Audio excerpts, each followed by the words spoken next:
Hello, ladies, gentlemen, and Bulldogs everywhere, and welcome back to another episode of the Butler Sports Report presented by the Butler Collegian. I'm Jake Bedell. I'm Jack Jankowski. And yes, I know, we were away for quite a while due to Thanksgiving break, and while we were full at the dinner table, we weren't full of Butler basketball. We had a lot of action. The men's team had the Battle for Atlantis tournament down in the Bahamas over the break.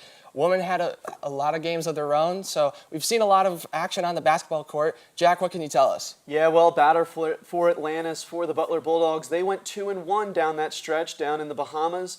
They had wins against Florida and Middle Tennessee while falling to Dayton in that first round. So a good trip for the Bulldogs, some things to work on. I think a focal point will be that Dayton loss, unfortunately, but things to improve on for the Bulldogs. Yeah, definitely. I think that Dayton loss to start out the tournament definitely impacted people's thoughts about them this season. I think going into it, one of the things that people expected was for them to win that game and, find themselves potentially in the top four for the tournament, but unfortunately that loss did cause some setbacks. However, they did rebound from that loss very effectively, especially notching that win over Mid-Tennessee the game afterwards, and then big game against Florida. Going into that Florida game, it was expected to be pretty close, and it was throughout the course of the game, but Butler played very effectively against this very tall and athletic Florida defense. A lot of people expected that Butler would struggle against people who are taller or would get out-rebounded, but they played very effectively, beating them 61-54 in that matchup.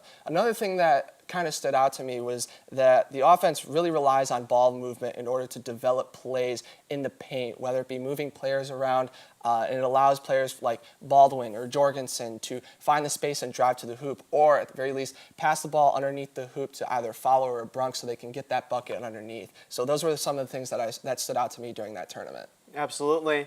And then they started action after that Bahamas tournament. They fell to St. Louis University at St. Louis, 64-52. That brought their record overall to 5-2 on the year. Kamar Baldwin, he was 3 for 17 for the game, only 6 points. They shot 28% from the field. And Jake, a 280 batting average, that might work. A 28% field goal percentage, not going to win you too many ball games. No, if any ball games for that matter, you're not going to be able to create offensive production if you're not sticking to the game plan or shooting effectively. And when you go cold, it kind of becomes a mental problem. And I don't think, maybe getting just a free throw to go in is something that could break that slump. But Butler's going to look to break that slump and come back after this loss with 2 games this upcoming week against Brown on Wednesday and Northern Illinois on Saturday. These are must-win games for this program if they're able to come back from this loss. They need to use these games as a way to get back into rhythm and find stick to a game plan and find their tendencies and where their strong points are and where they can develop as a team. Those games, should they win them, will give them great momentum going into a week-long break before they play IU in that Crossroad Classic matchup in 2 weeks on Saturday. Yeah, big game at Bankers Life Fieldhouse. Yes. Going to be fun to watch. Mm-hmm. Going on to women's basketball, they are 5-0 on the year. They beat Illinois State 58-56 in their last matchup. Good things rolling for the Lady Dogs. Yeah, they've been really impressive so far this season, and they're going to have 3 games to further extend potentially that win streak. They got a matchup against Ball State going on later on this afternoon, as well as a big matchup against IU at Bloomington on Wednesday. And then Saturday they head to Akron for a game there. So I think the biggest game this week will be that IU game.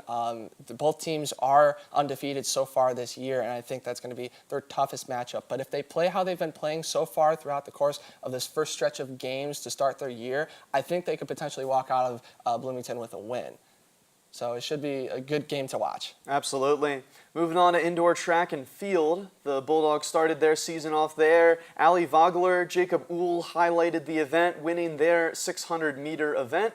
A lot of great results for the Bulldogs overall as they start that season up. Some good things coming forward for track and field. Yeah, the track and field teams have some really effective athletes on the course, and they're able to get the job done. And they're going to be able to do that in the Early Bird Invitational at Indiana State coming up next weekend. All right, that's all for us today. Join us next week for more Butler sports action from the Butler Sports Report presented by the Butler Collegian. I'm Jack Jankowski. I'm Jake Bedell. Have a good one.